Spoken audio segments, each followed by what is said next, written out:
Baik, pada hari ini adalah eh, pertemuan kita yang pertama ya, untuk pertemuan pertama dengan saya ya untuk mata kuliah Ilmu Gizi Dasar. Pada pertemuan yang pertama, Ibu Dwi sudah menjelaskan terkait dengan apa itu ilmu gizi ya, eh, bahwa ilmu gizi itu secara sederhana merupakan suatu ilmu yang mempelajari tentang hubungan atau kaitan antara makanan dengan kesehatan. Begitu ya. Jadi kalau di luar sana Anda ditanya ilmu gizi itu apa? Ya, ilmu gizi itu adalah ilmu yang mempelajari tentang hubungan antara makanan dengan kesehatan. Sehingga dalam rangka mempelajari hubungan antara makanan dan kesehatan, dikenal ada namanya zat gizi. Zat gizi itu apa? Ya, zat gizi itu adalah zat yang terkandung di dalam makanan, ya, yang bermanfaat bagi tubuh. Ya, itu namanya zat gizi. Jadi zat-zat yang terkandung di dalam makanan dan bermanfaat bagi tubuh, ya, itu namanya zat gizi. Zat gizi itu ada banyak jenisnya ya. Ada kita kenal sebagai zat gizi makro, dan ada kita kenal sebagai zat gizi mikro. Zat gizi makro itu apa saja? Ada namanya karbohidrat, protein, lemak. Ya, ada 3 zat gizi makro. Kemudian ada zat gizi mikro yang namanya vitamin dan mineral. Serta ada lagi satu zat gizi yang namanya air ya. Jadi air itu juga sudah masuk sebagai salah satu jenis zat gizi. Karena keseimbangan cairan juga ternyata sangat mempengaruhi kesehatan. Oke, itu saya jelasin dulu alurnya ya, biar tidak ujuk-ujuk kok kita langsung bahas karbohidrat gitu ya. Jadi kalian paham dulu bahwa di ilmu gizi dasar ini sebagai suatu kajian ilmu yang mempelajari tentang bagaimana hubungan antara makanan dengan kesehatan.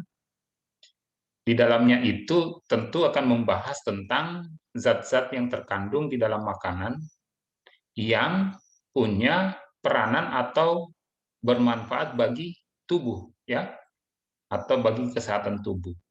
Zat-zat gizi itu apa saja? Ada namanya zat gizi makro dan ada namanya zat gizi mikro ya.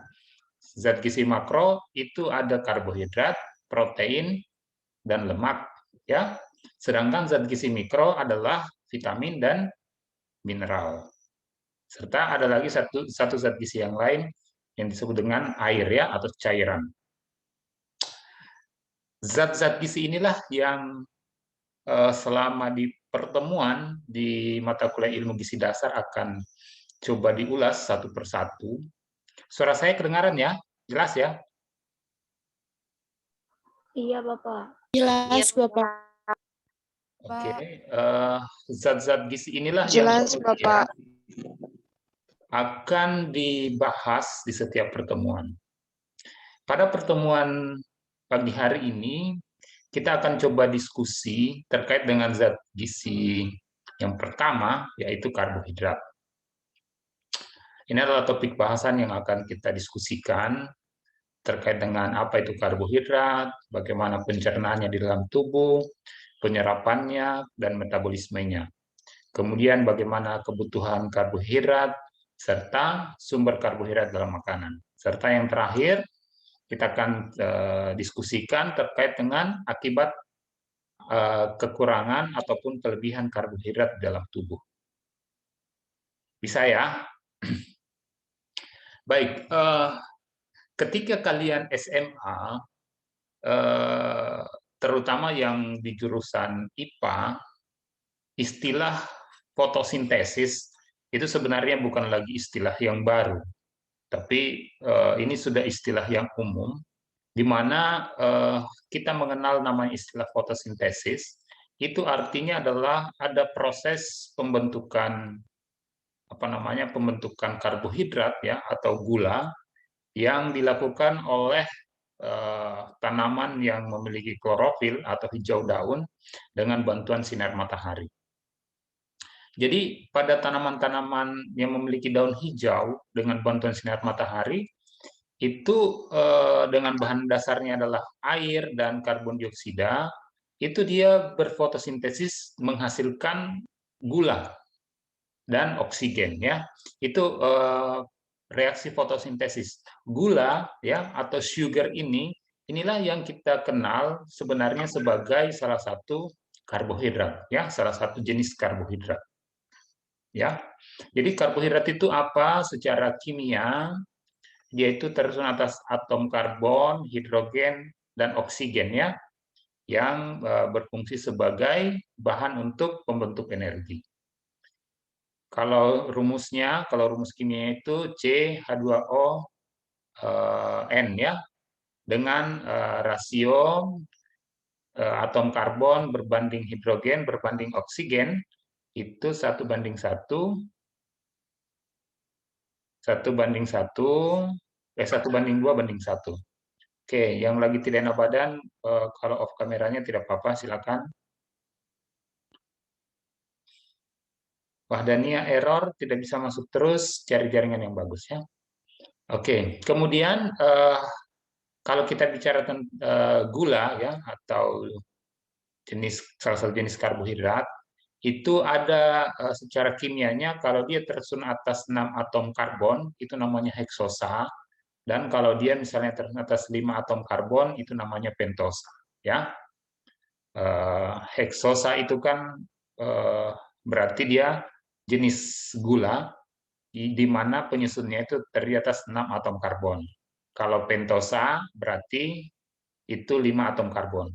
Dulu kalau belajar kimia itu ada namanya hidrokarbon ya, ikatan hidrokarbon itu kan ada metana, etana ya. Nah, ini kalau dia heksana itu berarti dia 6 ya.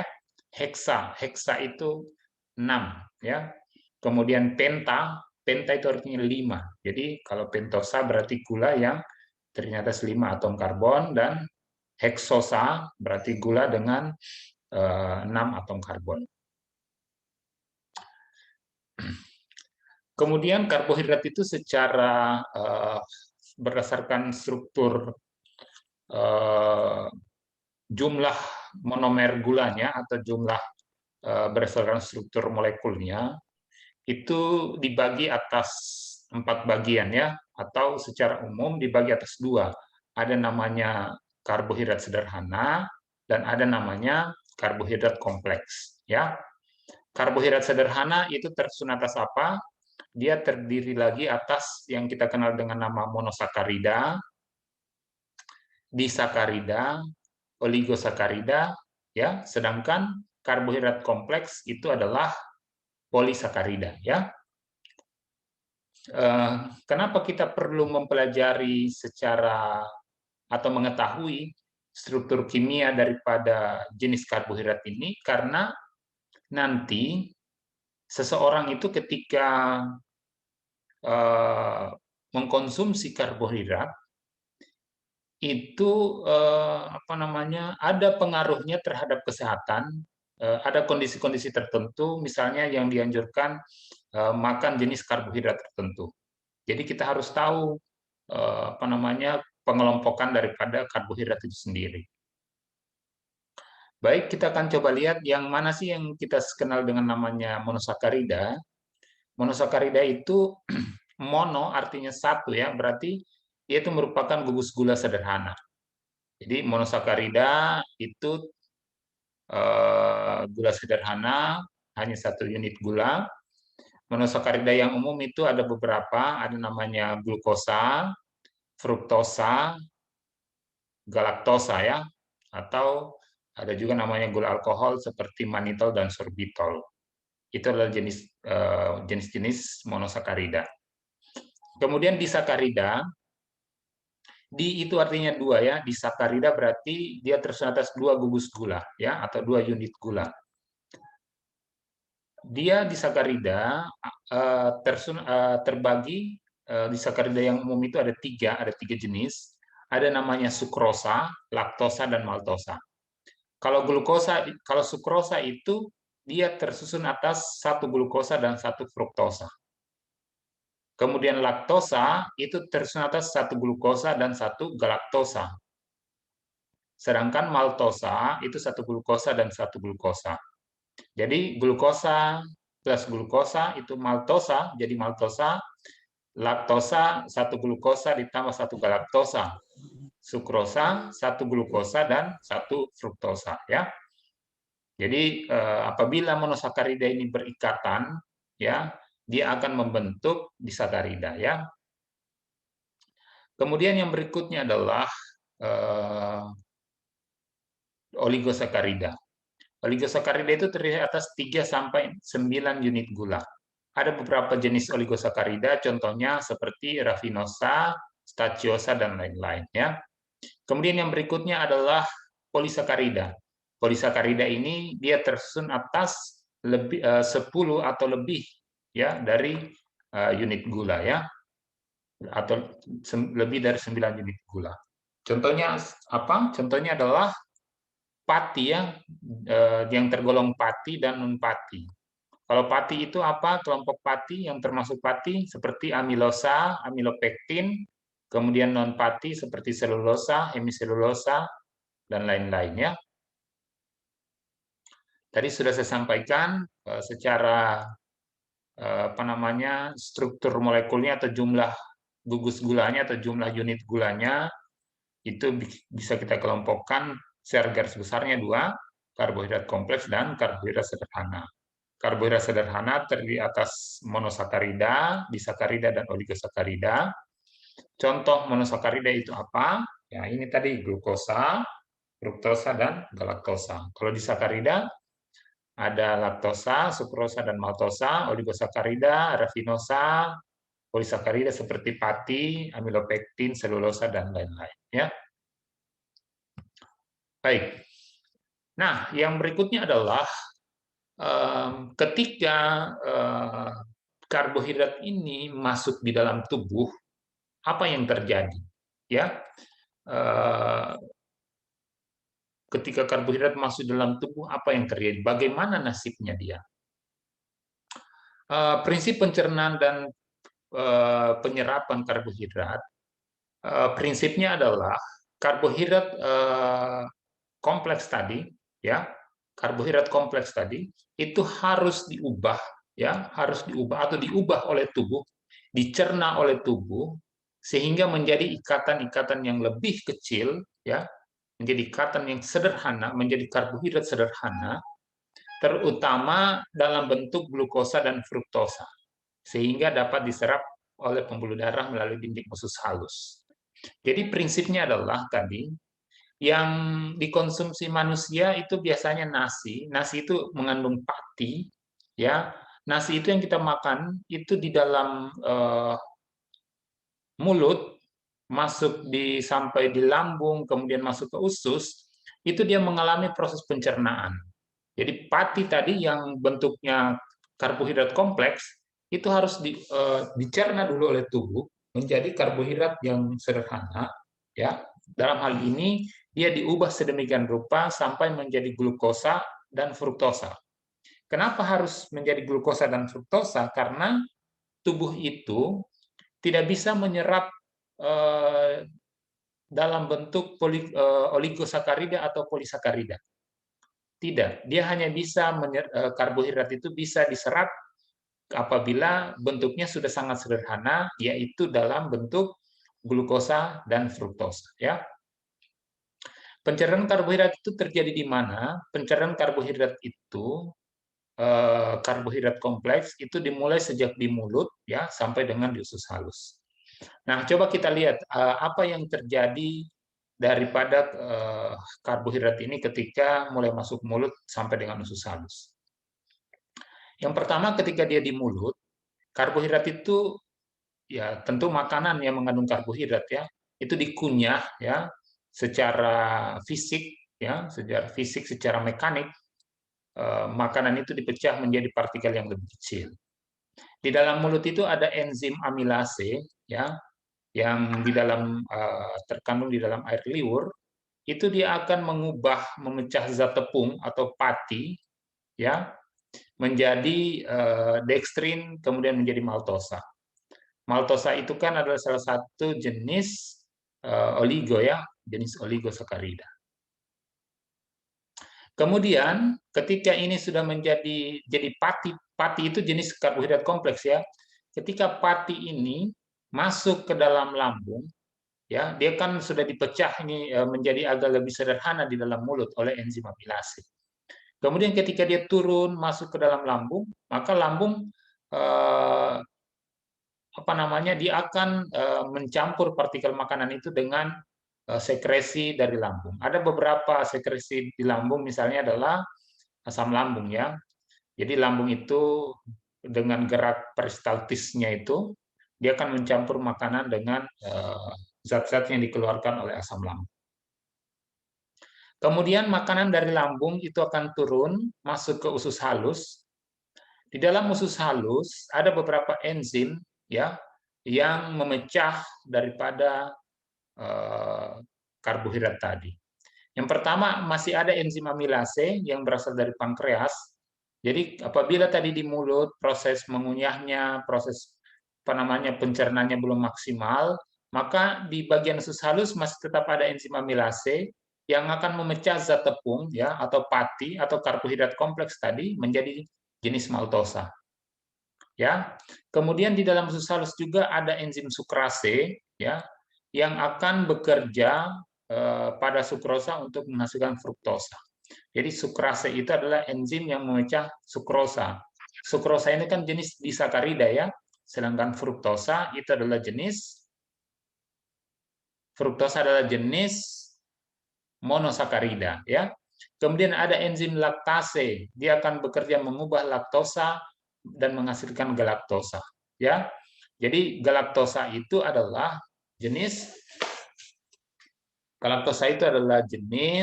monosakarida, sedangkan laktosa adalah jenis disakarida ya.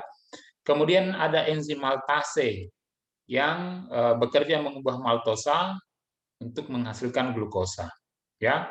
Jadi maltosa itu kan 1 glukosa tambah 1 glukosa. Laktosa itu 1 glukosa tambah 1 galaktosa. Sukrosa adalah 1 fruktosa ditambah 1 glukosa.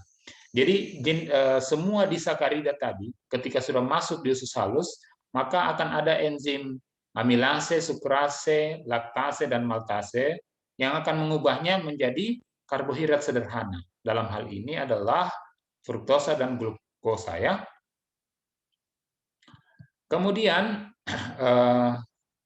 ya ini adalah proses pencernaannya ya. Secara ilustrasinya seperti ini. Ketika makanan di mulut itu masih dalam bentuk bolus ya, makanan yang bulatan-bulatan itu yang bercampur dengan air liur, ya itu dalam bentuk bolus. Bolus makanan itu akan mengalami pemecahan secara hidrolisis ya dengan bantuan enzim atau air ludah ya, enzim amilase, diubah dalam bentuk dextrin ya. Bolus yang bercampur dengan amilase akan masuk ke lambung. Di lambung, kerja enzim amilase terhenti oleh pH asam ya, karena ada di lambung itu ada sekresi asam lambung. Pencernaan karbohidrat di sana terhenti. Jika berada cukup lama, maka dia akan berhenti pencernaannya karena dipengaruhi oleh asam lambung tadi. Tetapi setelah kemudian masuk ke usus, dextrin ini akan diubah lagi menjadi disakarida, dalam hal ini maltosa. Maltosa itu di usus halus lah dia akan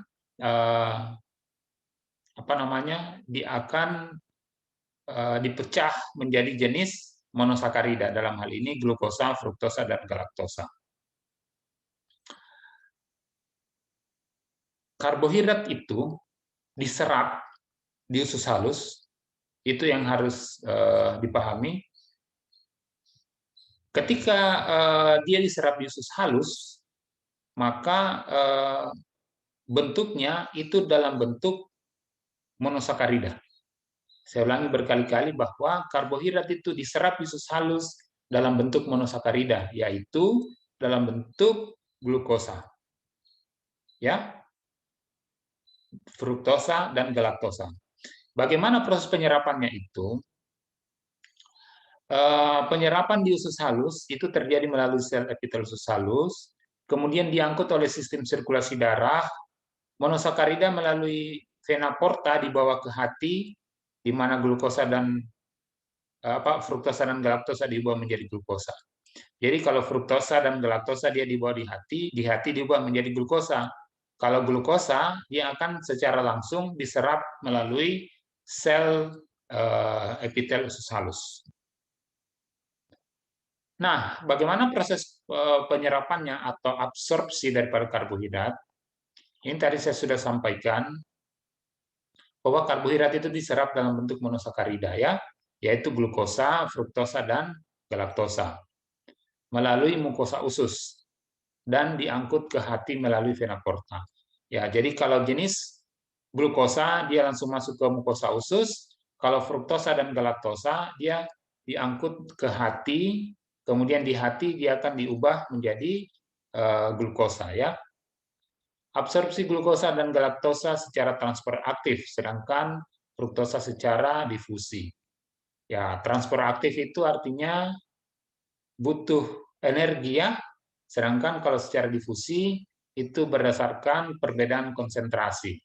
Di SMA sudah belajar nih secara perpindahan zat secara difusi dan perpindahan zat secara transport aktif.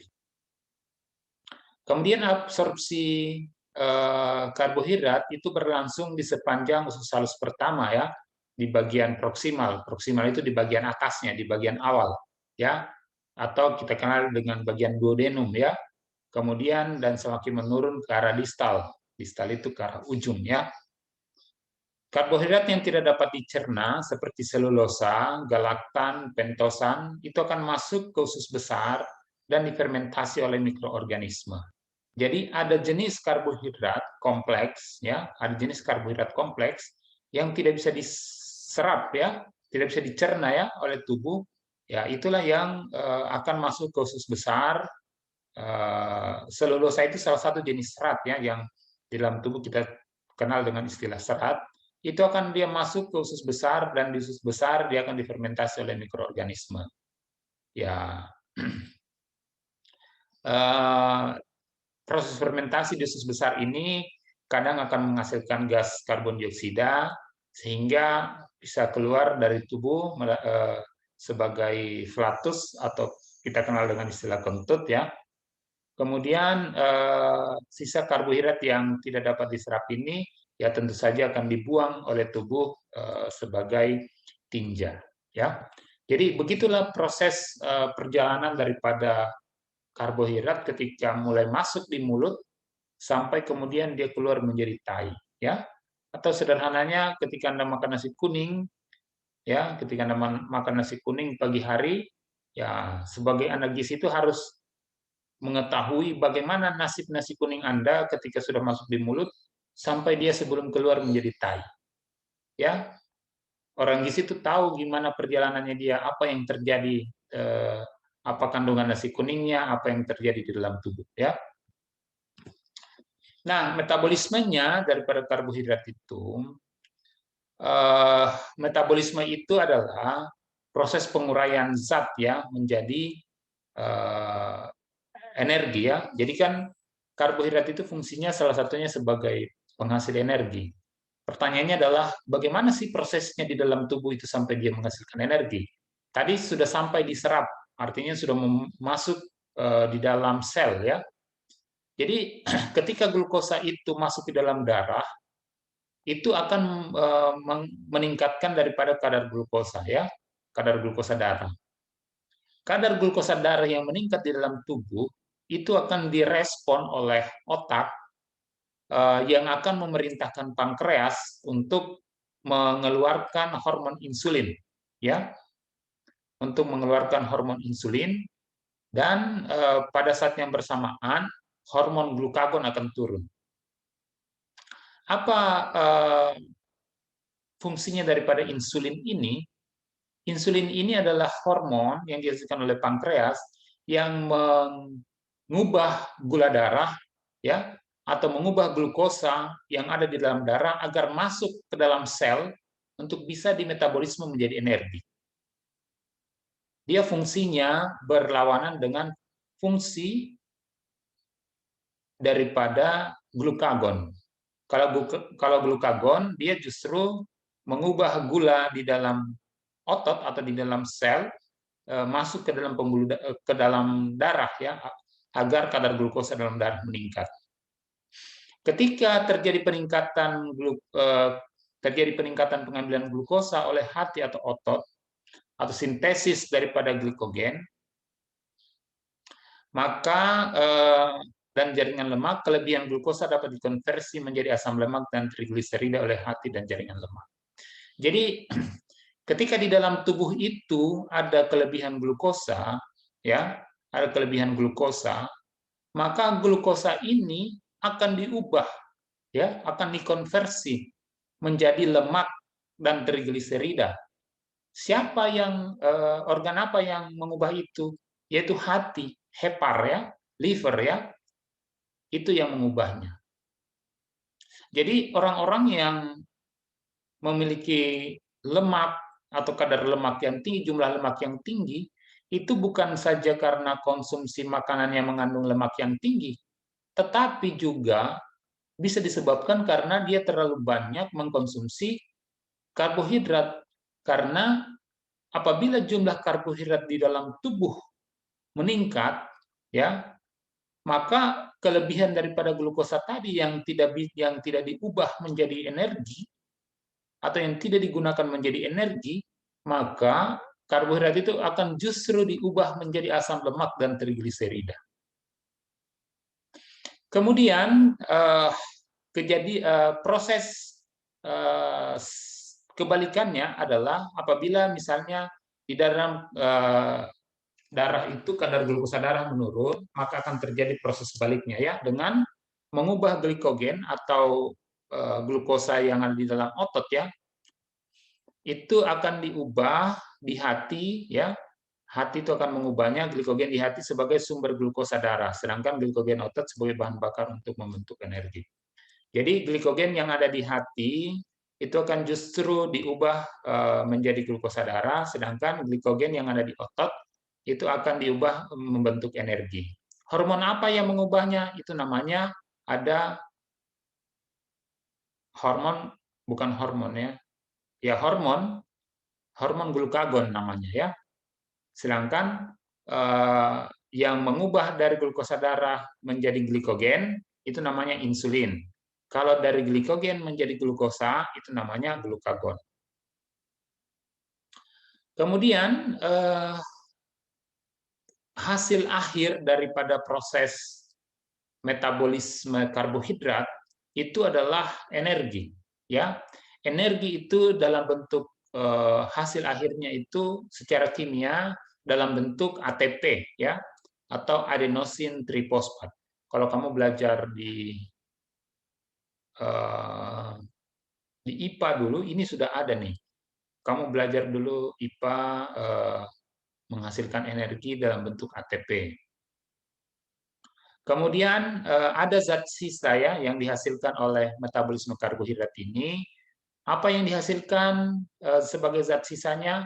Yaitu karbon dioksida atau CO2 yang dibuang oleh tubuh melalui pernapasan, dan ada zat sisanya dalam bentuk air atau uap air atau H2O yang dibuang oleh tubuh melalui urin, keringat, dan udara pernapasan serta melalui tinja. Apa fungsinya karbohidrat? Ini ada beberapa fungsi karbohidrat. Yang pertama tentu saja dia sebagai pembentuk energi. Nanti kalau ada yang ditanyakan boleh dicatat dulu, ya. Nanti sebentar kita akan diskusikan.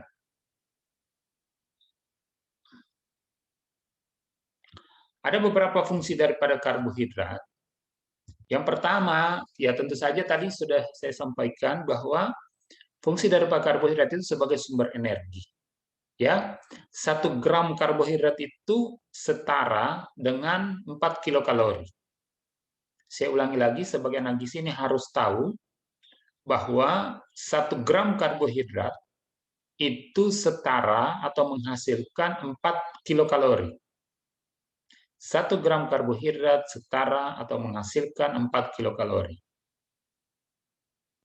Kemudian karbohidrat ini kalau di dalam darah itu dalam bentuk glukosa, sedangkan apabila karbohidrat sudah disimpan di dalam hati dan jaringan otot, ya itu namanya dia dalam bentuk glikogen, ya, simpanan daripada glukosa ini.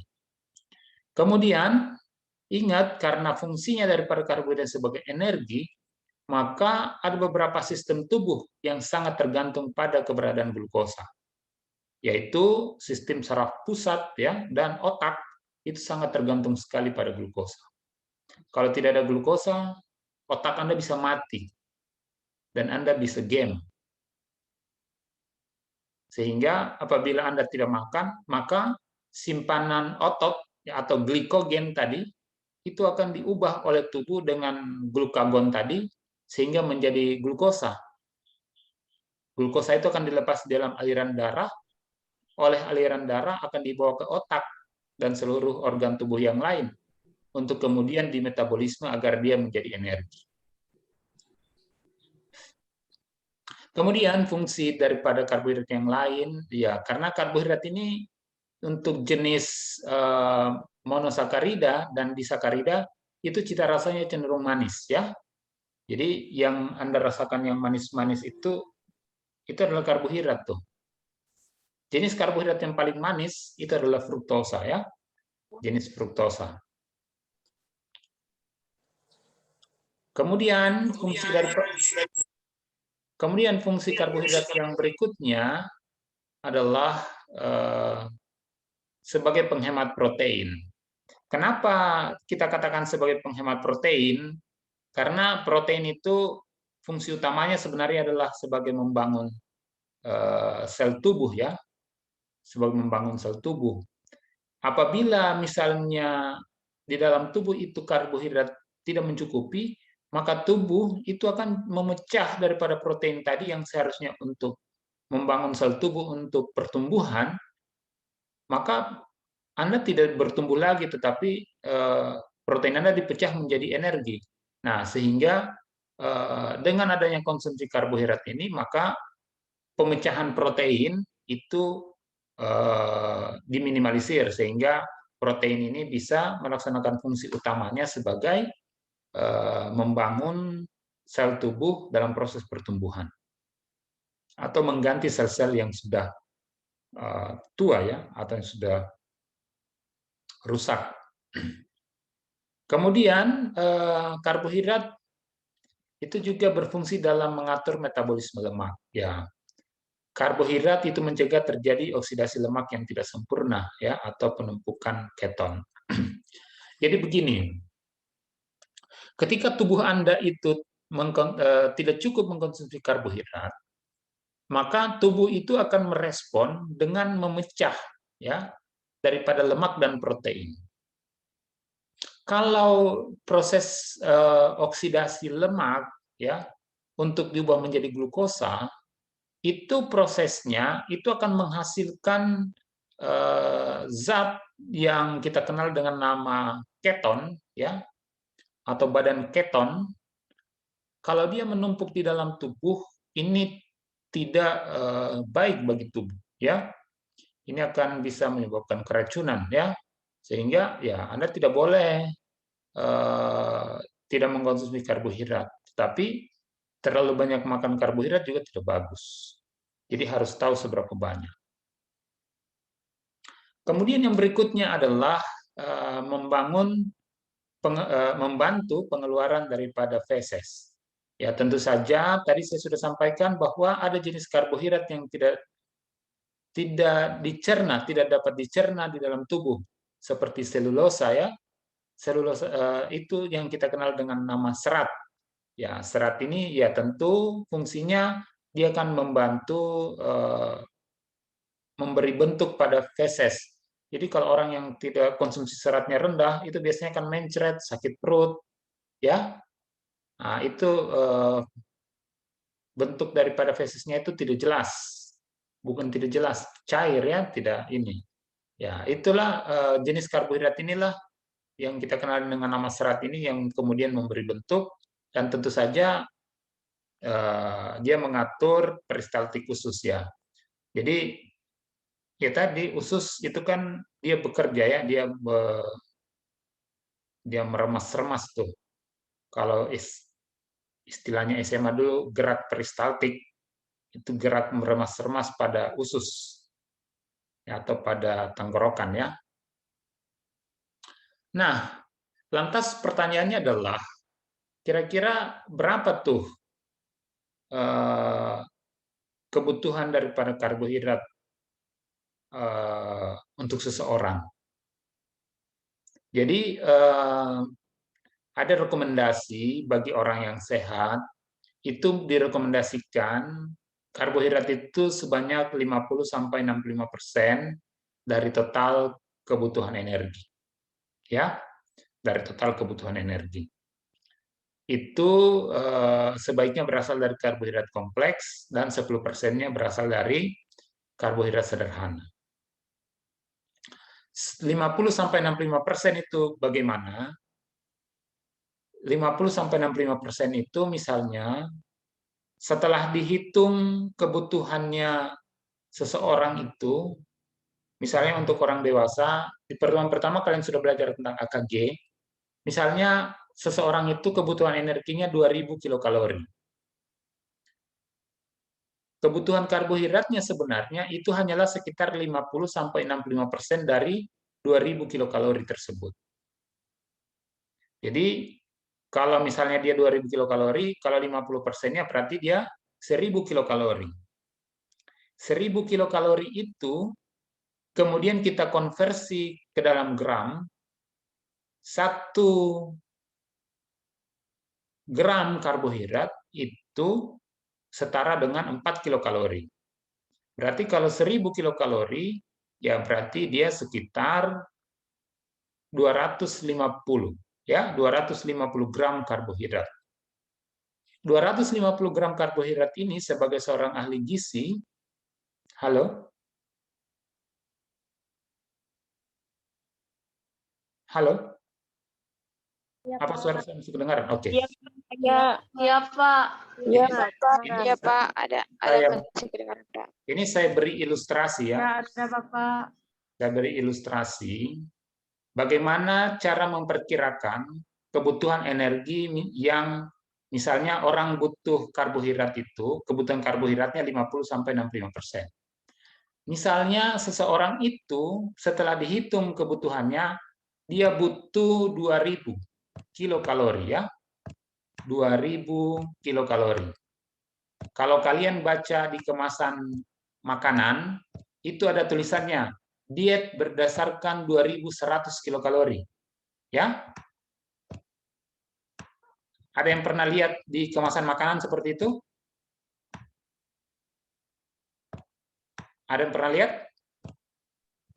Tidak ada, Pak. Ada yang pernah lihat? Ada yang pernah baca? Ada, Pak. Di bungkusan kandungan zat gizi. Ada di bungkusan makanan itu tulisannya biasanya kandungan zat gizi. Atau saya ambil.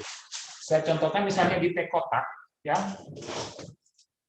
Di teh kotak itu kalau kalian lihat, kalau kalian baca, itu ada informasi nilai gizi. Ya, takaran saji dan seterusnya. Kemudian di bagian keterangannya itu tertulis persen AKG berdasarkan kebutuhan energi 2150 kilokalori. Artinya, persentase yang dia masukkan di perhitungan nilai gizinya ini dihitung dari kebutuhan 2150 kilokalori. Saya akan memberikan contoh, misalnya orang tersebut punya kebutuhan 2000 kilokalori. Pertanyaannya adalah berapa gram karbohidrat yang harus dikonsumsi atau yang menjadi kebutuhan orang tersebut. Berarti 2000 kilokalori ini kita ambil misalnya dia kebutuhannya adalah 50 sampai 65%. Kita ambil saja biar gampang kita perkalikan, kita ambil 50%. Misalnya kebutuhannya dia adalah 50%. 50% ini ya kita kali 2000 kilokalori itu kan sama dengan berapa? 50% kali 2000. 100.000. Yelah, kok 100.000? 1.000, Pak. Sama dengan 1000. 50% itu kan sama dengan 0,5. Iya kan? Pak.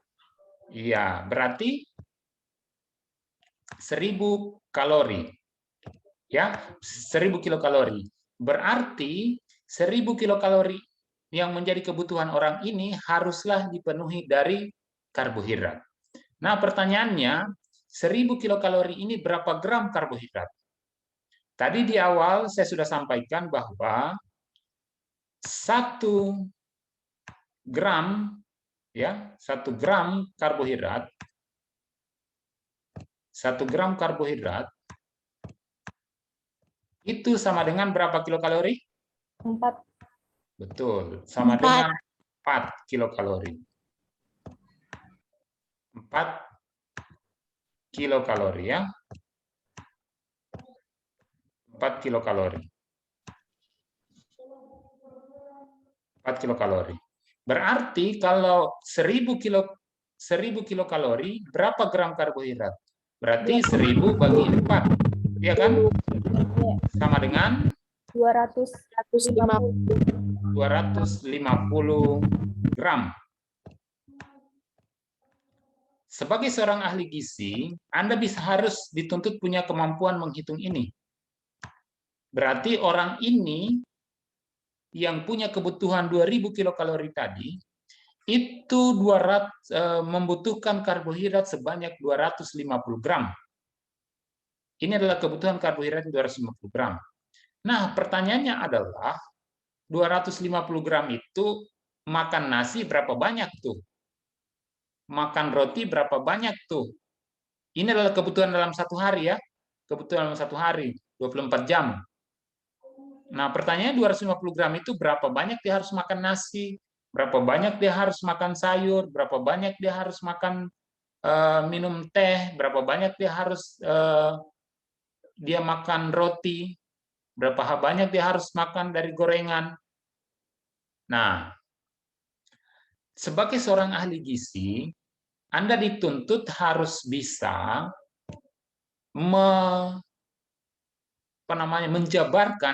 menjabarkan 250 gram ini ke dalam menu, ke dalam pembagian makan. Misalnya, kalau Anda lihat misalnya makan nasi, satu kali makan itu misalnya satu porsi 100 gram, satu porsi 100 gram, ini harus Anda tahu nih, ini nasi 100 gram itu kandungan karbohidratnya berapa banyak? Itu dilihat di dalam TKPI. Di pertemuan pertama sudah dijelaskan ya apa ini penggunaan TKPI dan AKG. Atau kalau belum nanti akan dijelaskan di pertemuan selanjutnya. Ada salah satu bagian daripada pembahasan kita adalah penggunaan TKPI. Jadi makanan itu sudah ada ketentuannya atau sudah ada daftar kandungan daripada zat gizinya. Misalnya adalah 100 gram nasi itu misalnya mengandung 367 bukan nasi ya, beras 367 kilokalori. Jadi 100 gram nasi itu 100 gram beras itu mengandung sekitar 367 kilokalori. Jadi 100 gram nasi itu kalau Anda masak itu jadinya 200 gram tuh. 200 gram itu kalau Anda masukkan di mangkok-mangkok itu sekitar 2 mangkok. Kalau Anda makan di di apa namanya, di Mas Joko, itu satu mangkok itu sekitar 100 gram tuh.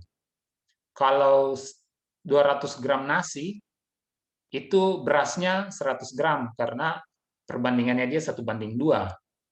Kalau Anda masak nasi setengah rice cooker, atau misalnya rice cookernya sampai di angka skala 5, itu setelah jadi nasi dia naik jadi angka 10 tuh.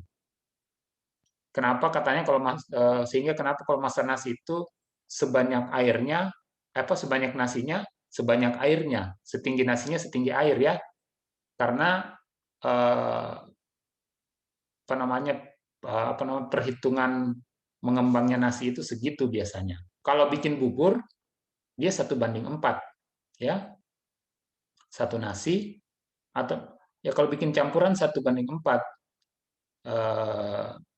airnya jadi lebih banyak, makanya dia lebih cair kan, lebih ini volumenya. Jadi 250 gram ini harus bisa di breakdown menjadi berapa harus banyak makan nasi, ya. Berarti tadi misalnya 100 gram, makan misalnya beras tadi 100 gram, dia sumbangannya baru 367 kilokalori. Berarti ini baru 100 gram. Berapa banyak ini yang sumber karbohidrat dan dalam makanannya satu hari itu yang harus dia makan sehingga menghasilkan 250 gram. Ini adalah ilustrasi ya untuk memahamkan bahwa apa sih yang dimaksud dengan 50-65% dari konsumsi energi total atau total kebutuhan energi.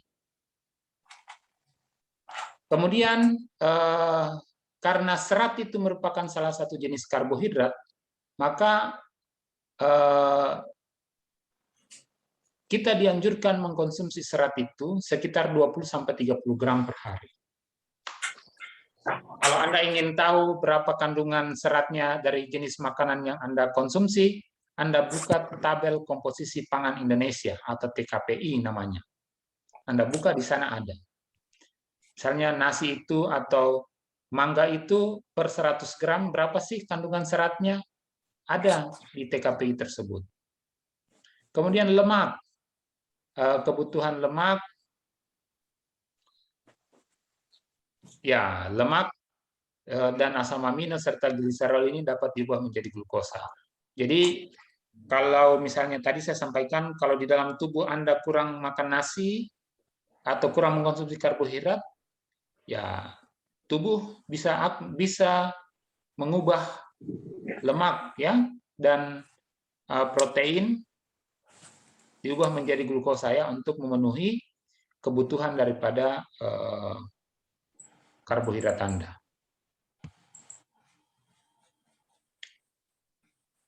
Nah, ini adalah contoh AKG, ini masih AKG 2013. Sudah ada AKG terbaru ya, AKG 2018. Nanti kalian bisa lihat di AKG 2018, di AKG terbaru itu. Nah, ini misalnya contohnya untuk anak usia 0 atau laki-laki ya, atau laki-laki dengan usia Anda sekarang, usia 19 ya, atau 16 sampai 18, 19 sampai 29 tahun, itu kebutuhan karbohidratnya, kebutuhan energinya itu sekitar 2.725. Kebutuhan karbohidrat Anda itu sekitar 375 gram. Anda butuh serat sekitar 38 gram. Ya, ini adalah anjuran yang dianjurkan untuk orang Indonesia. Karena angka kecukupan gizi orang Indonesia ya.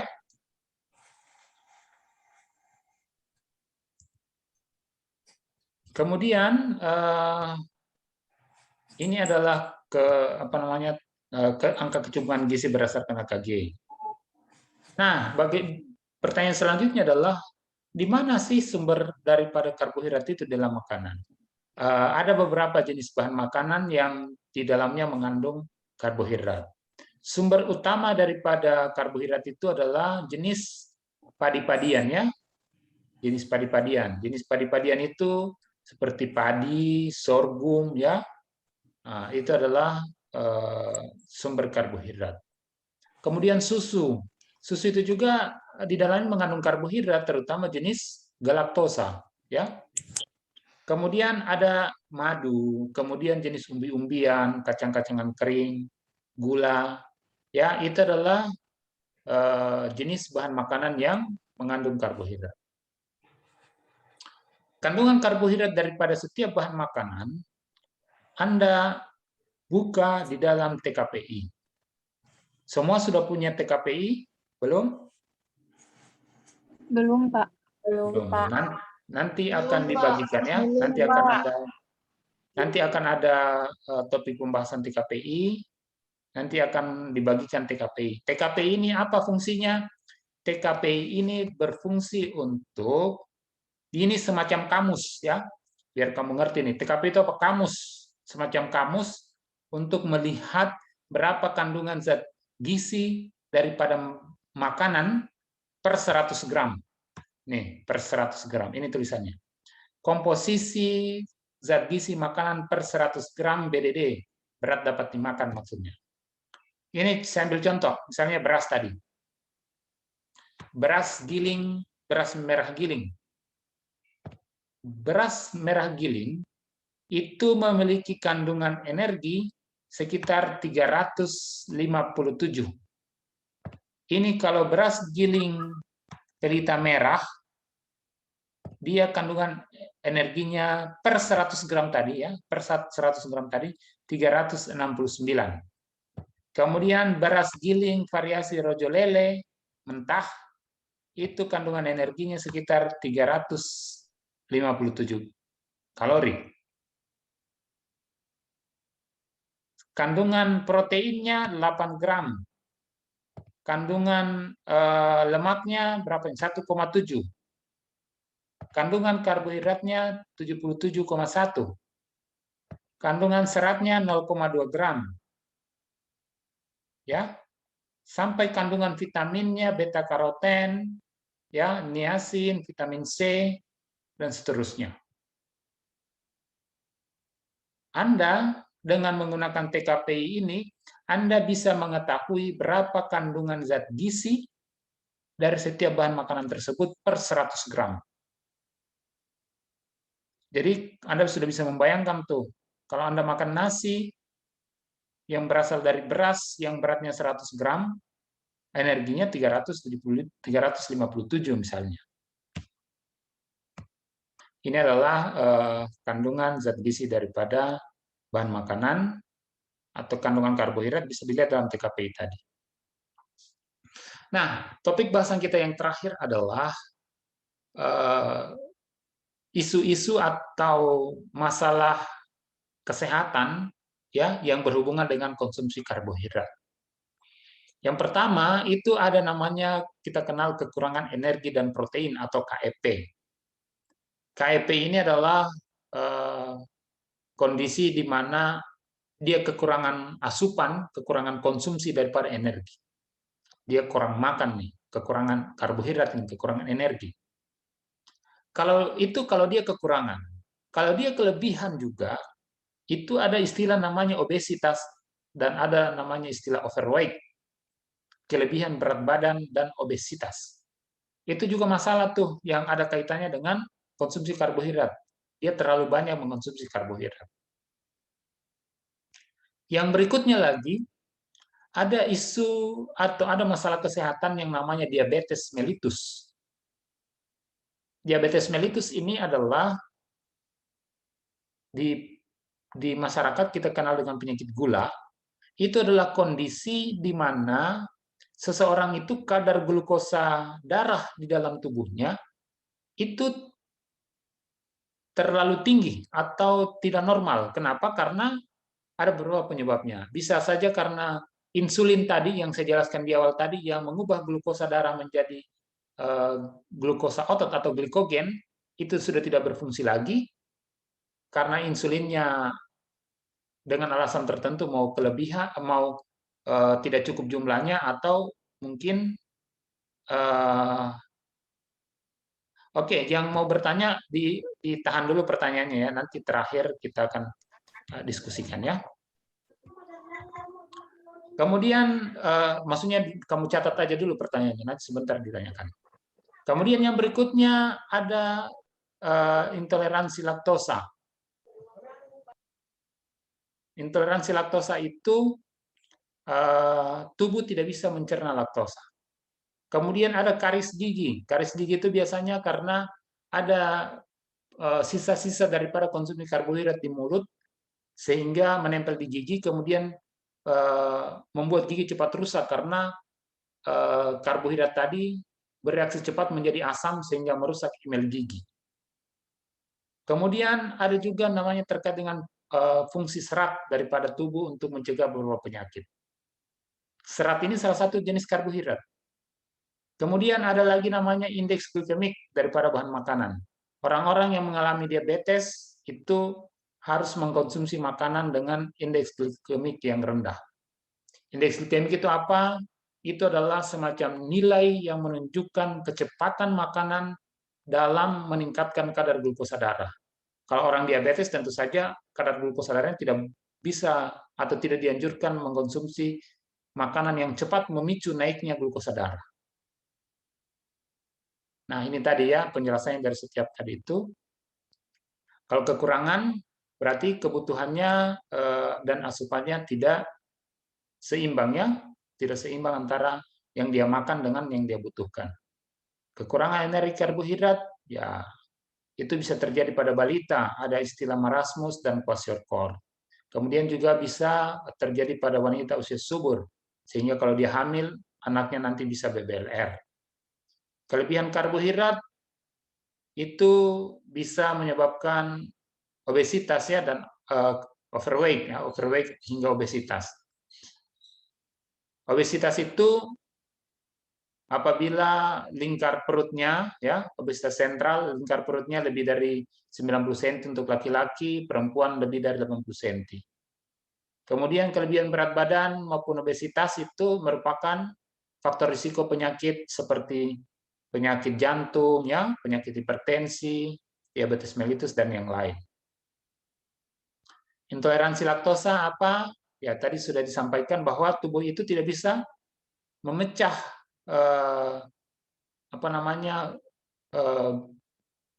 karbohidrat yang terdapat di dalam susu, ya.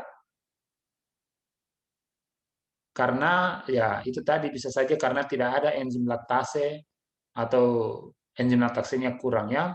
Ini biasanya terjadi pada bayi ya yang diturunkan sejak dilahirkan karena sehingga beberapa orang yang mengalami intoleransi laktosa ini kalau dia minum susu dia pasti akan mengalami diare. Kemudian ini karis gigi tadi sudah disampaikan bahwa ya menempel di gigi tadi sisa glukosa itu, sisa karbohidrat itu akan memicu terjadi pengasaman ya pada gigi sehingga struktur gigi itu bisa cepat rusak. Diabetes mellitus, kadar glukosa darah di atas normal disebabkan karena insulin, kekurangan insulin atau insulin tidak mampu bekerja lagi dengan baik. Serat, ya tadi serat sudah disampaikan sebagai salah satu jenis karbohidrat. Serat itu bermanfaat memelihara sistem pencernaan dan mencegah terjadinya penyakit terutama misalnya pada saluran pencernaan ya, konstipasi itu susah BAB ya, kemudian kanker kolon ya, dan lain-lain. Indeks glikemik makanan, ukuran dari efek dari konsumsi karbohidrat terhadap kenaikan glukosa darah. Indeks glikemik rendah di bawah 50, sedang 55-70, tinggi apabila atas 70. Ini beberapa jenis bahan makanan dengan indeks glikemik, dengan nilai indeks glikemiknya. Apa fungsinya indeks glikemik ini? Itu tadi untuk menilai makanan-makanan yang memiliki indeks glikemik yang tinggi tidak dianjurkan bagi dikonsumsi oleh mereka yang menderita diabetes ya. Saya kira itu untuk pertemuan kita. Tadi ada yang bertanya Silakan, ini ada satu kutipan yang saya kutip yang sudah beredar di mana-mana. Katanya, kamu adalah apa yang kamu makan, jadikanlah makananmu sebagai obat sebelum obat menjadi makananmu. Ya, jadi ini menunjukkan betapa pentingnya itu makanan ya. Itu menentukan keadaan kita. Jadi you are what you eat, ya. Kamu adalah apa yang kamu makan. Jadikanlah makananmu sebagai obat sebelum obat menjadi makananmu. Saya kira itu pertemuan kita. Tadi ada yang mau bertanya, silakan. Boleh langsung bertanya secara langsung. Suara saja, Pak. Ya, silakan. Tadi pada materi glukosa, galaktosa sama fruktosa kan itu transpornya itu berbeda secara aktif dan Cara difusi. cara difusi. Perbedaan dari kedua cara itu apa, Pak? Nah, oke. Jadi galaktosa dan fruktosa ya, itu dia secara transport aktif ya. Glukosa dan galaktosa secara transport aktif, sedangkan fruktosa secara difusi. Dulu itu kalau di SMA Anda belajar transport aktif ya. Transport aktif itu adalah perpindahan zat ya, perpindahan zat di dalam tubuh dengan melawan gradien konsentrasi dengan bantuan energi. Ya, jadi dia dari konsentrasi rendah ke konsentrasi yang tinggi. Itu namanya transport aktif. Dia melawan gradien konsentrasi, dia melawan itu tadi dari rendah ke tinggi. Ya, dengan kenapa dia bisa segitu? Karena dia ada menggunakan energi di sana, sehingga namanya transport aktif.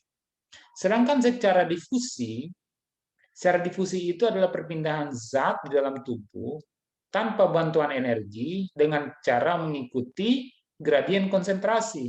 Berarti dari konsentrasi yang tinggi kepada konsentrasi yang rendah. Itu di SMA tuh ada tuh dia punya percobaan. Percobaannya kalau saya nggak salah, itu adalah menggunakan selaput putih telur dengan larutan gula. Maka atau ada yang berwarna tinta, ada cairan yang ada berwarna dengan cairan yang tidak berwarna. Maka zat itu akan berpindah dari dengan melewati selaput tadi itu, melewati selaput putih telur tadi itu, kalau dia dari konsentrasi yang tinggi yang berwarna kepada cairan yang tidak berwarna, berarti konsentrasi tinggi ke konsentrasi yang rendah. Berarti itu namanya difusi. Kalau transport aktif, dia dari konsentrasi rendah ke konsentrasi yang tinggi dengan bantuan energi, melawan gradien konsentrasi.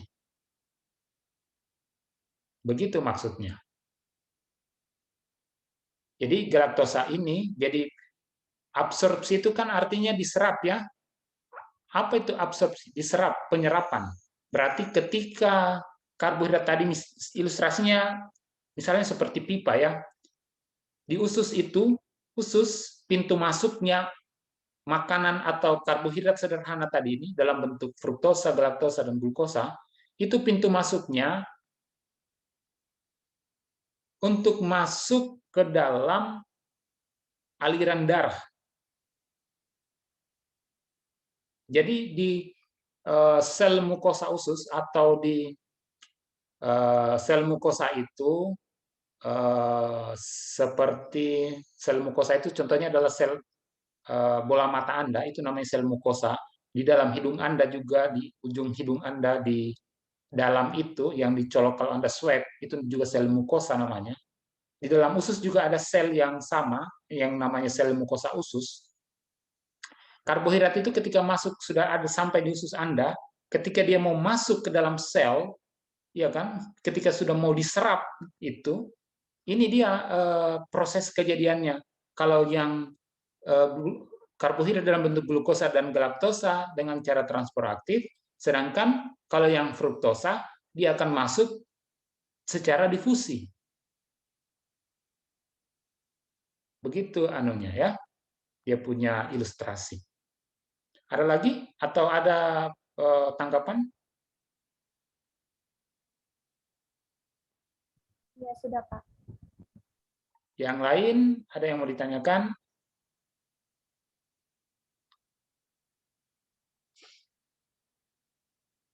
Ada yang mau ditanyakan yang lain?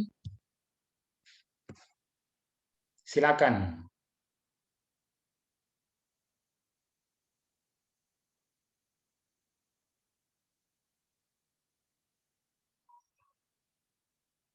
Tadi saya di awal diskusi itu di Siakat saya menanyakan kira-kira apa peranan daripada karbohidrat bagi tubuh.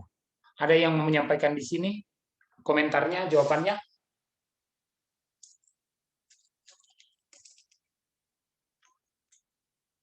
Halo. Siapa saja yang mau berani, tidak apa-apa. Kalau di kuliah saya itu eh, seperti orang cerita aja, seperti orang cerita di pasar. Kalau ditanya apa, disampaikan saja. Tidak ada yang salah di kelas saya. Saya, Pak. Ya, gimana? Apa komentarmu? Assalamualaikum warahmatullahi wabarakatuh. Salam. Nama saya Nur Azmi. Yang tadi saya sampaikan dalam tanggapan saya di diskusi Siakat adalah peran karbohidrat sendiri adalah sebagai sumber energi utama bagi tubuh. Makanan yang terkandung dalam makanan yang mengandung karbohidrat sendiri itu adalah beras, kentang, gandum, dan lain-lain. Sekian, Pak. Oke. Bagus. Jawabannya sudah, apa namanya, komentarnya sudah tepat. Peranannya jadi sumber energi ya, peranan daripada karbohidrat ya bagi tubuh. Iya, Pak. Oke, yang Terima lain? kasih. Oke, ada lagi yang berkomentar yang lain?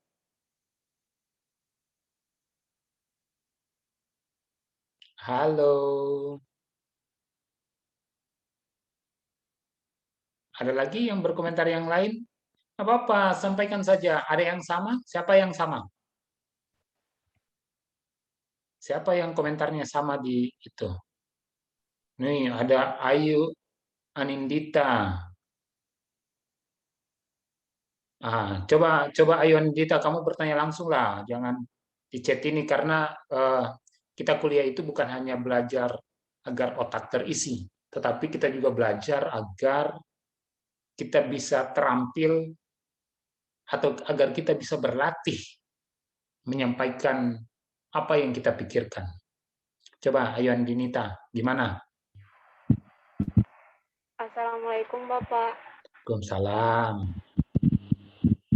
Bapak, saya mau bertanya. Jika Silakan. glikogen akan mengakibatkan kelebihan glukosa dalam darah, hal itu dapat menyebabkan penyakit apa, Bapak? Gimana maksudnya itu? Gimana? Coba diulang di ini. Jika glikogen tidak terkendali akan mengakibatkan kelebihan glukosa dalam darah. Hal itu dapat menyebabkan penyakit apa, Bapak? Oke. Glikogen itu apa, Ayu Andinita? Santai aja. Maksudnya Bapak hanya sekedar ingin memastikan kamu mengerti yang sedang kamu maksud atau masih keliru. Coba Ayun Anindita, coba ceritakan dulu dia punya perjalanan bagaimana sampai misalnya, oh memangnya bakal terjadi seperti ini kalau begini, gimana?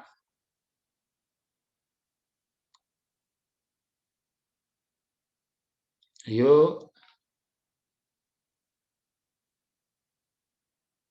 halo,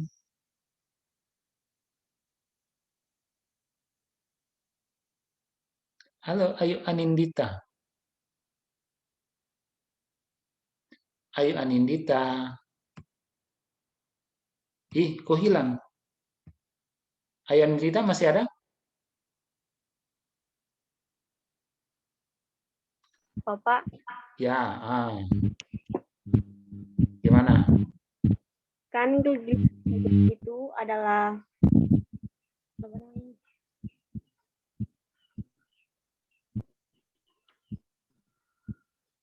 Ya, gimana? Santai aja. glikogen itu Glikogen itu adalah penyimpanan glukosa atau gula dalam betul. tubuh. Oke, betul. Dalam darah menjadi tinggi sehingga kelebihan glukosa tersebut Gimana? disimpan dalam Gimana, coba diulangi, agak putus-putus nih. Glikogen itu penyimpanan kadar glukosa. glikogen. Adalah bentuk glukosa dalam tubuh. Oke, betul. Terus kadar glukosa dalam darah menjadi tinggi sehingga kelebihan glukosa tersebut disimpan dalam bentuk glikogen di dalam sel hati atau otot. Oke, betul. Terus jadi pertanyaan saya tadi Bapak, jika glikogen tidak terkendali akan terjadi kelebihan glukosa dalam darah. Apakah dapat menyebabkan penyakit atau tidak? Oke, jadi begini ya. Saya ulangi ya, Ayu Anindita dan yang lain. Glikogen itu adalah, jadi gini ceritanya, alur ceritanya biar kalian ngerti nih. Saya lebih suka bercerita, berdongeng, biar bisa orang ngerti, bilang, oh begitu ya maksudnya. Gini. Jadi ketika Anda makan nasi, saya ambil contoh aja nasi ya, atau ketika Anda minum teh, ini ya, teh kotak di dalamnya ada gulanya, ada karbohidratnya, Anda makan itu nasi, masuk ke dalam mulut, dicerna, tadi sudah dijelaskan apa yang terjadi di mulut sudah ya, pencernaannya dan seterusnya. Nasi itu dalam bentuk pati, dicerna, dipecah sedemikian rupa, sampai diusus halus dalam bentuk glukosa. Bisa ya? Glukosa ketika sudah diusus halus, dia akan diserap melalui dinding mukosa tadi, dinding mukosa usus halus. Dia masuk ke dalam darah. Ya enggak? Sampai di sini bisa ikut ya? Oke, dia masuk ke dalam darah. Ketika glukosa masuk ke dalam darah, maka secara otomatis kadar glukosa yang terkandung di dalam darah akan meningkat. Betul enggak? Iya kan? Sudah bisa ya, sudah bisa membayangkannya, dia masuk dari mulut, di usus halus, dia sudah dalam bentuk glukosa, diserap, dia melewati dinding usus halus, masuk ke dalam darah. Di darah tentu saja dalam darah itu ada kandungan glukosa tuh, ya. Ketika masuk glukosa tadi yang berasal dari nasi yang Anda makan, tentu kandungan glukosa di dalam darah akan meningkat. Betul enggak? Iya kan? Oke. Ketika sudah masuk di dalam darah, kandungan glukosa di dalam darah meningkat, ini akan membuat tubuh atau otak ya memerintahkan pankreas untuk mengeluarkan insulin. Otak kasih perintah ke pankreas, "Hei pankreas, kamu keluarin tuh insulin karena kadar glukosa di dalam darah ini sudah meningkat." Pankreas kasih keluarlah insulin. Apa fungsinya insulin tadi? Hormon insulin yang dikeluarkan oleh pankreas ini, fungsinya adalah dia akan mengubah daripada glukosa yang terkandung di dalam darah ini agar masuk ke hati dan masuk ke sel otot. Di hati dia akan diubah menjadi lemak, kalau di sel otot dia akan diubah menjadi energi. Gitu ya? Oke. Kalau misalnya di sel otot dan di sel hati itu misalnya tidak diubah, berarti glukosa ini disimpan dalam bentuk glikogen. Ya, jadi glikogen itu bentuk penyimpanan daripada glukosa yang disimpan di otot ataupun disimpan di sel hati. Nah, berikutnya adalah ketika proses tadi glukosa tadi sudah diambil, disimpan masuk ke hati dan sel di dalam otot dalam bentuk glikogen, maka secara berangsur-angsur kadar glukosa di dalam darah tadi yang awalnya tinggi, dia akan perlahan-lahan turun. Ya enggak? Kenapa turun? Karena sudah dibawa tuh, sudah diubah tuh oleh insulin menjadi glikogen yang disimpan di dalam hati dan otot. Nah, seiring dengan berjalannya waktu terus berjalan, maka kadar glukosa di dalam darah akan turun, perlahan turun. Ketika sudah turun,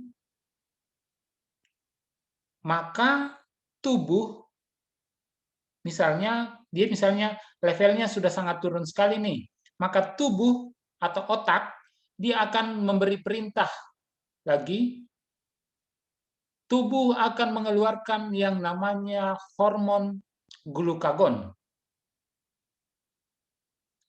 Hormon glukagon ini justru dia akan mengembalikan tadi glikogen yang ada di otot dan hati untuk diubah kembali menjadi glukosa untuk dilepas di dalam aliran darah, sehingga kadar glukosa darah bisa kembali naik. Jadi tubuh ini sudah diciptakan oleh Tuhan sedemikian rupa untuk menjaga keseimbangan tadi. Ketika kadar glukosa darah di dalam darah meningkat, tubuh perintahkan pankreas kasih keluar hormon insulin tuh, supaya kadar glukosa dalam darah itu bisa diturunkan. Ya, kalau terlalu rendah, tubuh lagi dia perintahkan glukagon, kamu ubah tuh glikogen, ya menjadi glukosa lagi agar dia kembali ke dalam aliran darah. Begitulah tubuh mengatur keseimbangan tadi. Nah, pertanyaannya si Ayu Anindita, jika glikogen tidak terkendali, akan mengakibatkan kelebihan glukosa dalam darah. Hal itu menyebabkan penyakit. Glikogen itu adalah simpanan daripada glukosa. Ya kan? Glikogen itu adalah simpanan daripada glukosa. Ketika glukosa di dalam darah turun atau rendah, maka tubuh perintahkan glukagon, "Hei glukagon, ubah tuh glukosa atau glikogen, ubah tuh glikogen menjadi glukosa." Diubahlah glikogen yang simpanan glukosa tadi menjadi glukosa yang dilepas dalam aliran darah. Nah, pertanyaannya, apakah itu akan menyebabkan penyakit? Kadar glukosa di dalam darah yang terlalu tinggi, ya, itu namanya diabetes. Itu namanya diabetes atau hiperglikemik, ya. Diabetes mellitus. Kalau kadar glukosa di dalam darah juga terlalu rendah, itu namanya hipoglikemik. Hipoglikemik itu juga bisa menyebabkan masalah tuh. Kenapa? Karena gula di dalam darah rendah, glukosa dalam darah rendah, sehingga sel-sel tubuh tidak mendapatkan pasokan sumber energi yang cukup. Terutama kalau misalnya sudah terlalu rendah, ini glukosa ini satu-satunya bahan bakar yang bisa digunakan oleh otak dan sistem saraf pusat. Kalau otak Anda, sistem saraf pusat Anda tidak dapat bahan bakar, atau Anda dalam kondisi hipoglikemik, Anda bisa pingsan tuh. Kalau Anda tidak segera dikasih larutan gula misalnya atau diinfus di dalamnya ada kandungan sukrosanya, Anda bisa game tuh. Karena otak nggak dapat bahan bakar lagi. Nggak dapat bensin dia. Oke, begitu ya ilustrasinya. Ada lagi yang mau ditanyakan? Pak, saya pengen bertanya. Silakan. Silakan Nurul. Assalamualaikum warahmatullahi wabarakatuh. Salam. Jadi Pak, pertanyaan saya begini. Bagaimana tubuh kita menyesuaikan bila kekurangan karbohidrat?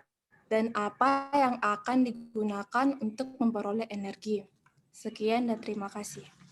Oke, bisa Nurul ceritakan dulu latar belakangnya sehingga pertanyaannya itu muncul. Alur pikirannya Nurul nih. Santai aja Nurul, kan tadi begini, terus begini, terus begini. Jadi kenapa begini? Nah, kan begitu orang bertanya tuh. Gimana Nurul? Coba.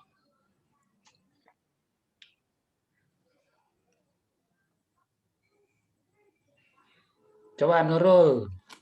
Santai aja Nurul. Coba kamu cerita tuh. Kenapa pertanyaannya bisa muncul?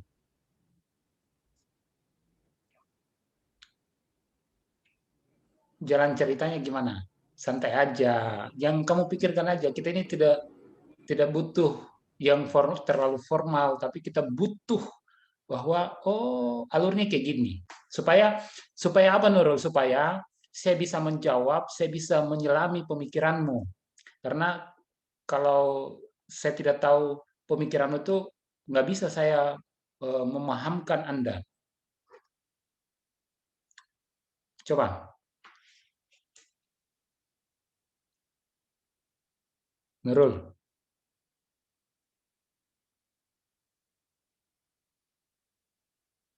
Gimana ceritanya Nurul? Kan ceritanya tadi begini. Terus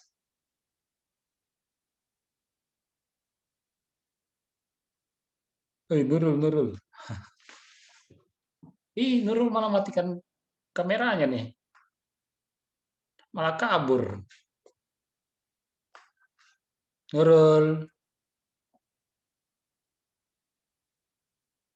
Oke. Begini. Saya ulangi lagi Nurul. Tadi ketika roti donat pagi-pagi yang kita beli di lampu merah dekat Brimob, ya, kita makan itu roti donat yang kita beli di lampu merah dekat Brimob itu, di dalamnya itu ada karbohidrat tuh. Karbohidrat kompleks tuh. Kalau ada bintik-bintik gula pasirnya di situ, itu karbohidrat sederhana tuh, glukosa. Kita makan itu, kita kunyah, kita telan, singkat cerita langsung ke usus halus. Sudah dalam bentuk glukosa atau dalam bentuk monosakarida ya. Masuk diserap. Ya kan? Masuk diserap. Diserap, tadi saya sudah jelaskan, ketika diserap tubuh kasih perintah insulin, insulin, ubah tuh glukosa dalam darah menjadi glikogen. Ya kan? Glukosa tadi ini di dalam darah akan dibawa ke seluruh tubuh, ya, akan diedarkan ke seluruh tubuh agar glukosa ini bisa ditarik masuk ke sel, ya, bisa masuk di sel untuk dimetabolisme menjadi energi. Ketika kadar glukosa tadi dalam darah sudah turun, tubuh akan perintahkan, glukagon, yang glikogen itu lepas lagi ke dalam airan darah, biar kadar glukosa darah naik. Begitu seterusnya, terlalu tinggi ada insulin, terlalu rendah ada glukagon. Pertanyaannya si Nurul, bagaimana tadi pertanyaan Nurul? Apabila tubuh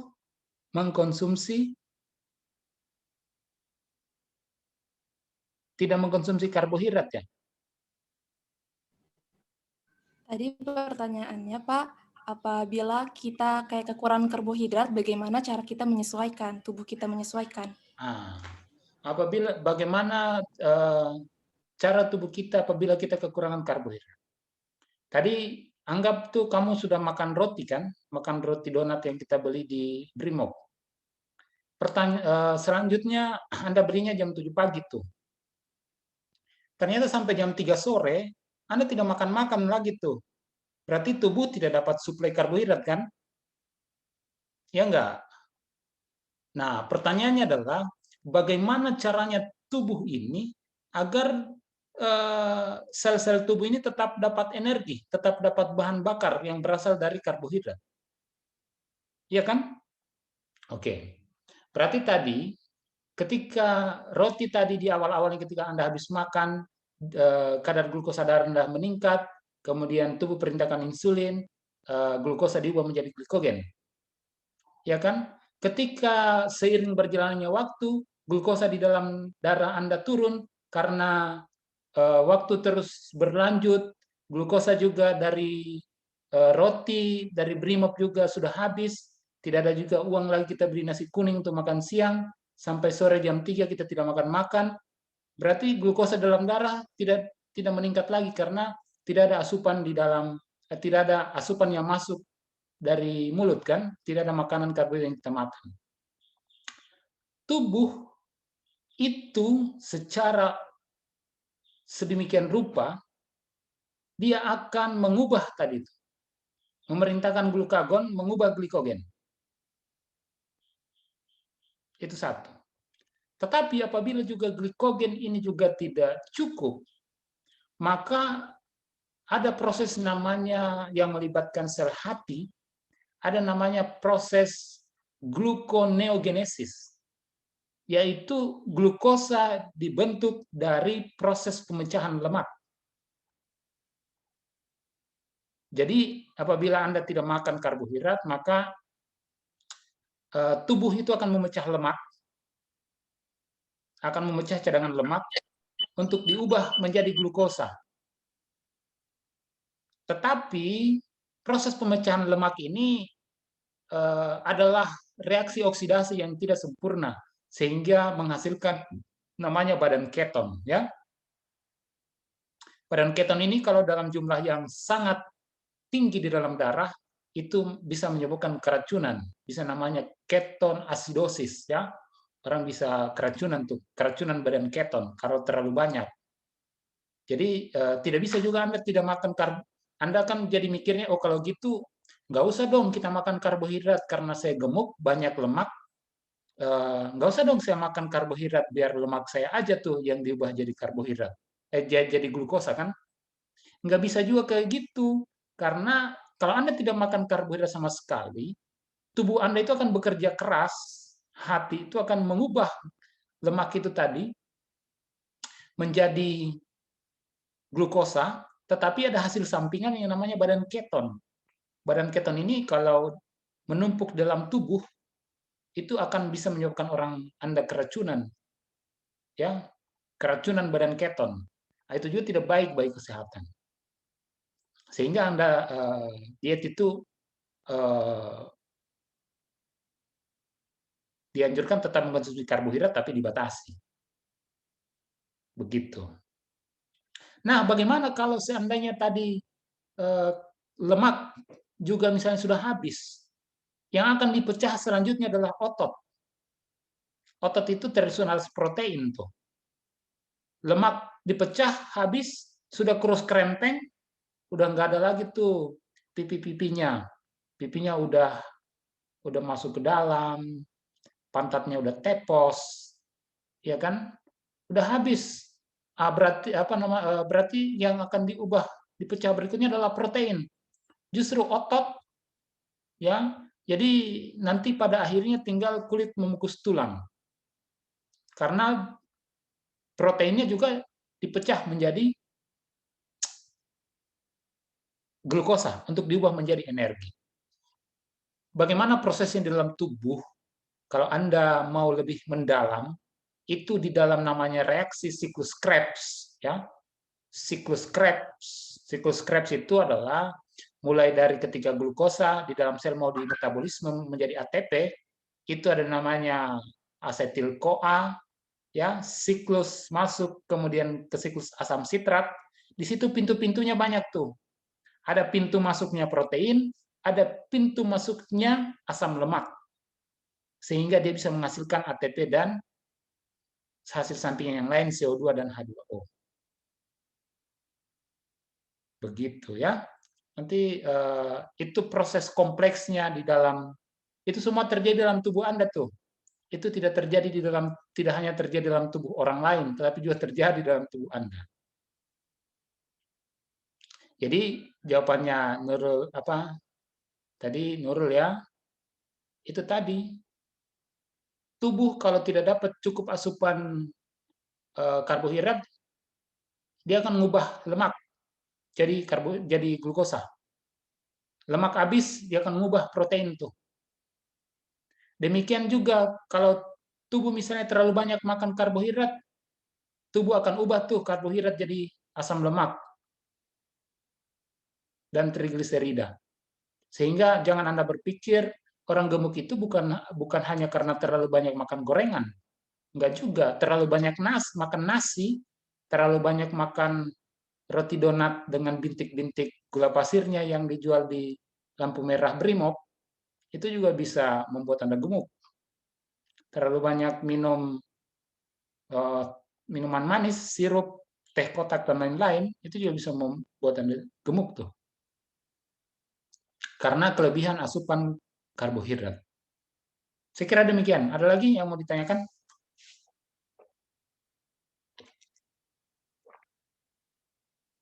Sudah cukup?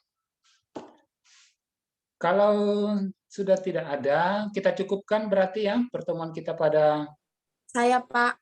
Ya, pertanyaan terakhir ini ya. Ya, Pak. Silakan.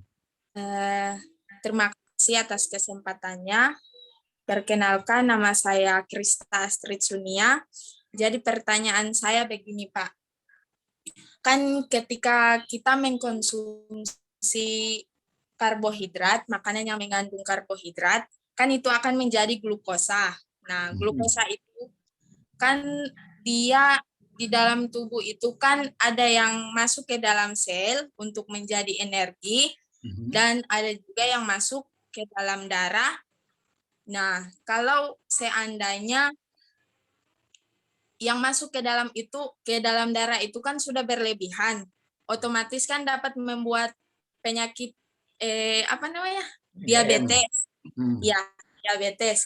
Nah, yang kita butuhkan di sini kan otomatis yaitu hormon pankreas kan? Ya, insulin.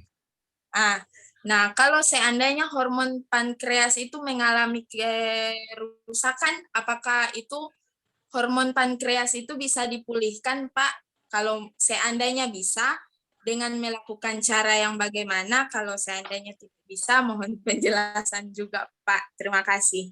Oke, betul ya. Jadi yang Krista ceritakan ini alurnya ya begitu ya.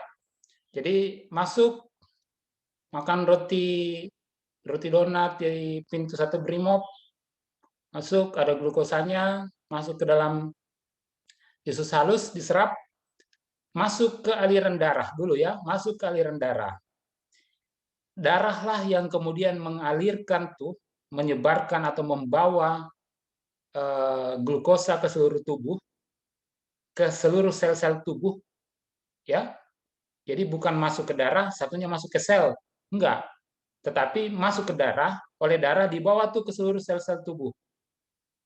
Nah, ketika sudah masuk di sel tubuh ini,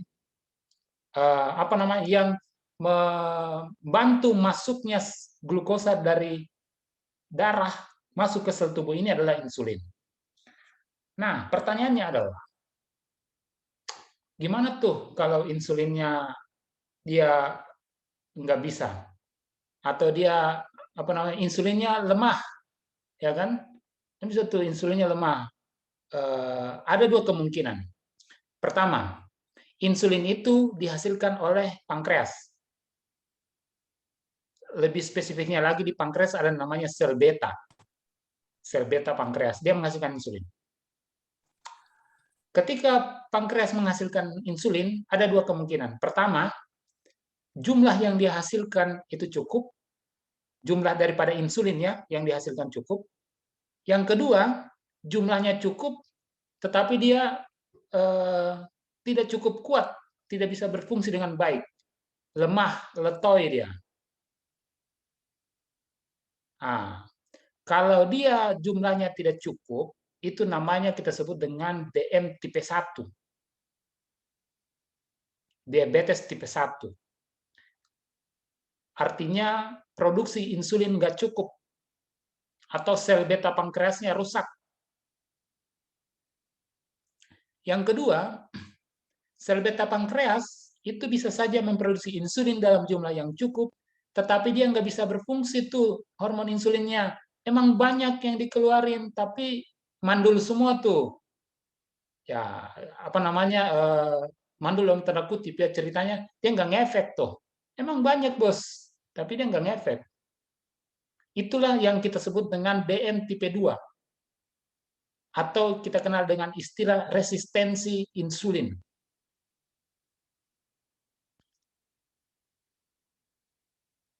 Sebagai seorang ahli gizi, insulin itu mengalami resistensi, itu ada banyak penyebabnya. Pertama, salah satunya misalnya gaya hidup kita ya, karena tubuh terlalu banyak suka yang manis-manis sehingga tubuh ini dibebani dengan glukosa yang terlalu tinggi. Itu satu. Yang kedua, orang-orang yang mengalami resistensi insulin, itu kalau pengobatannya biasanya orang diberikan suntik insulin tuh. Dia suntik insulin. Tapi itu kan adalah pendekatan medis ya, itu pendekatan dokter tuh. Tapi kalau kita di pendekatan sebagai seorang ahli gizi, untuk agar tubuh ini tidak terlalu terbebani dengan peningkatan glukosa darah yang terlalu tinggi, maka makanan yang dikonsumsi itu harus diatur sedemikian rupa agar ketika Anda makan, kadar glukosa darah tidak langsung melonjak naik tinggi.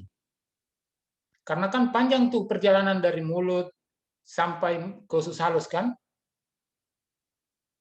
Nah, salah satunya adalah dengan Anda dianjurkan mengkonsumsi makanan yang mengandung kadar glukosa yang makanan dengan indeks glikemik yang rendah. Tadi sudah saya sampaikan indeks glikemik itu adalah kemampuan daripada makanan dalam memicu peningkatan kadar glukosa darah. Jadi carilah bahan makanan yang indeks glikemiknya rendah. Kalau orang yang sudah kena diabetes. Ini salah satu contohnya. Ya. Makan apel misalnya. Kalau yang tinggi-tinggi nih cukup tinggi nih. Indeks glikemia 121. Baiknya yang rendah, yang di bawah 50 ya. Indeks glikemik yang di bawah 50. Ini kidney beans, ini kacang apa ini? Jenis kacang-kacangan ya. Kemudian juga dianjurkan Anda mengkonsumsi karbohidrat kompleks ya. Karbohidrat kompleks. Kenapa karbohidrat kompleks? Karena dengan asumsi bahwa karbohidrat kompleks itu kan butuh waktu tuh. Dia dicerna untuk dipecah. Sehingga tidak secara serta-merta langsung meningkatkan glukosa darah. Tetapi dia prosesnya agak lebih panjang dibandingkan dengan Anda minum air gula, itu berbeda dengan ketika Anda makan nasi. Kalau Anda minum air gula kan glukosa darah langsung meningkat cepat tuh, karena gula pasir itu kan kandungannya sudah glukosa tuh. Masuk dia cepat sekali langsung diserap karena sudah glukosa. Tapi kalau Anda makan nasi itu di dalam masih ada tepung pati ya, masih ada tepung. Tepung itu harus dipecah dulu menjadi dekstrin, dekstrin menjadi disakarida, disakarida baru menjadi monosakarida. Oke, saya kira itu penjelasannya. Iya Pak, terima kasih. Saya mau tanggap sedikit Pak. Nah, kalau seandainya pola makan itu sudah kita atur dengan baik, tapi gula itu tidak, diabetesnya itu tidak berkurang, gula darahnya itu tetap saja naik. Jadi bagaimana kira-kira itu Pak? Iya. Apakah ada? Jangan sampai kamu DM tuh. Intinya pertanyaan jangan sampai kamu DM. Kalau sudah terlanjur DM memang susah tuh. Harus mulai atur makan. Atur makan itu kalau prinsip dietnya nanti kalau kamu sudah di tingkat 2, tingkat 3, Ada 3 tuh prinsipnya. Atur jam makan, atur jenis, atur jumlah. Jadi jam makannya harus sudah diatur kalau orang sudah DM tuh. Jam makannya diatur, jenis bahan makanannya harus diatur, kemudian jumlah jenis jam ya. Jumlahnya berapa banyak harus diatur, jenis bahan makanannya harus diatur, jam makannya juga harus diatur. 3J dia itu kalau orang sudah kena DM. Jadi ya amit-amit jangan sampai ada orang DM gitu. Kalau sudah DM itu udah mulai rumit hidupnya. Kalau kesehatannya turun, ya udah ke rumah sakit. Lepas dari rumah sakit, pasti dokter menganjurkan, ahli gizi menganjurkan, jaga jumlah, jaga jenis, atur jam. Sudah itu aja tuh. Jadi menjadi terlalu manis juga tidak bagus ya. Makanannya yang tidak terlalu manis. Kalau orang yang mau manis-manis, silakan. Oke, saya kira cukup ya untuk kuliah kita pada pagi hari ini. Semoga Anda bisa mengambil pengetahuan walaupun sedikit.